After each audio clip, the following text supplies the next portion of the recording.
Steve Bannon indicted for stonewalling the January 6th probe. What did he know? What is he hiding? Today, stunning new evidence emerging. Audio of Trump supporting the insurrectionists, defending death threats to his own vice president. Were you worried about him during that siege? Were you worried about his safety? No, I thought he was well protected, and I had heard that he was in good shape. No, because I had heard he was in very good shape. But no, you heard those chants. That was terrible. I mean, those, he could have. Well, the people were very angry. They're saying, "Hang Mike Pence." Because it's common sense, John. It's common sense that you're supposed to protect. How can you, if you know a vote is fraudulent, right? Yeah. How can you pass on a fraudulent vote to Congress? I mean, many men wish death upon Mike Pence. You just never thought Donald Trump would be one of them or support those who did. There was a gallows in Washington on January 6th. Trump refusing to denounce this, even calling this behavior common sense.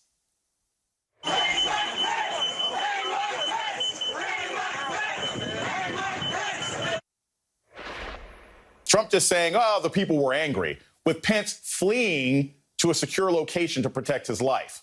All of this because of Trump's election fraud, the lie he continued in that new tape supporting the insurrectionists, falsely calling the vote fraudulent. And today, his ally, Steve Bannon, facing jail time for refusing to talk to the January 6th committee.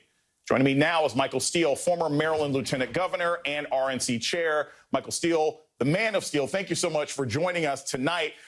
I have to start up front. You, as a lifelong Republican, you've interacted with a lot of presidents and vice presidents, right? Sometimes they're close. Sometimes they're just working buddies. They're not always sort of tango and cash. Right. What is wrong with the relationship between Donald Trump and Mike Pence when they were in office that leads to such a callous reaction to Pence being threatened with death earlier this year by the former president? Well, it really goes to the heart of any relationship with Donald Trump. You need to understand that relationship is first and foremost transactional. What can you do for me, not what I can do for you? So you're looking at two transactional relationships here, one between Trump and his vice president, right? And one between Trump and his supporters, or in the case of the group of rioters who were calling for the death of his vice president. In the former, that is, again, a one-way transaction in which it is expected that Mike Pence does what he's expected to do to benefit Donald Trump, not the country, not the people who voted for him, not even Pence himself.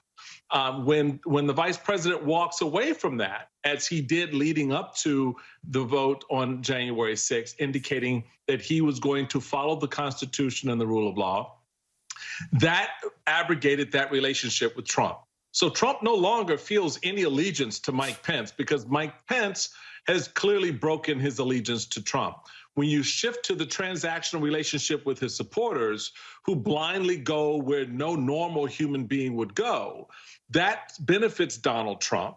And so when that individual shows up, builds the gallows, screams for Pence's head or his blood, he's going to honor that transaction by saying, yeah, well, they were angry. They were, because guess what? Trump sees that Pence didn't do what he was asked to do, and therefore he's going to turn to those who support his anger and his frustration and give them the love that he will not give his vice president. So it's purely transactional for Trump. This man doesn't have a feeling for any of these individuals, by the way, on either side of the transaction, his supporters or his vice president.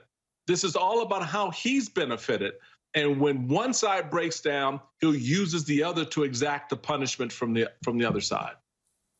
So, Michael, when Donald Trump was president of the United States, I could understand some of the loyalty and fealty to him because, look, he was the president of the United States. He could pardon you. He could offer you things like that. But he doesn't have a particularly good track record electorally, right? He lost the popular vote in 2016, gets booted out of the White House in 2020. Candidates that he supports aren't necessarily successful. Glenn Youngkin said, "Stay out, please get off my back. Please do not get involved." And he ended up winning in Virginia. Why would anyone now Why would people like Steve Bannon and Mark Meadows, why would anyone continue to be loyal to Donald Trump today when he doesn't have any official power and he doesn't even seem to have the kind of electoral juice that he had just 3 or 4 years ago?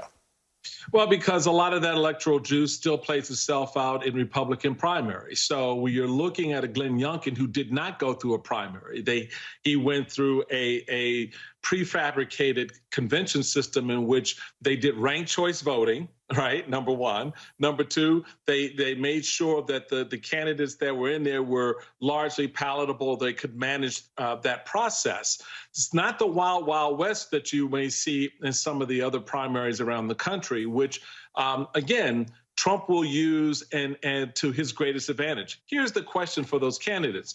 So you're begging for Trump's endorsement.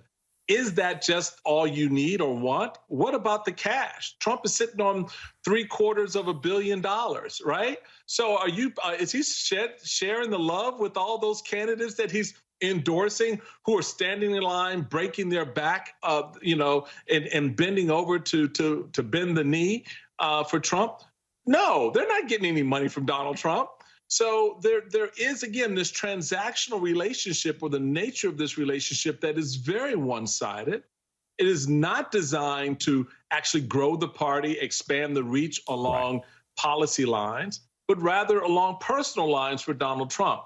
So it is the new reality inside the GOP. You'll see a lot of it play out. Youngkin is an outlier. I think a lot of people need to cool their jets thinking that there's some prescription here for candidates around the country, because that's not what you saw in Virginia, is not how Republican primaries will be playing themselves out, particularly in those deep, hard-edged states like Georgia and Ohio and elsewhere, where the Trumpian factions are a lot stronger. I do not understand why Republicans keep dancing for this man, since he won't even make it rain when it comes to money for election time. Michael Steele, thank you so much for joining us this evening.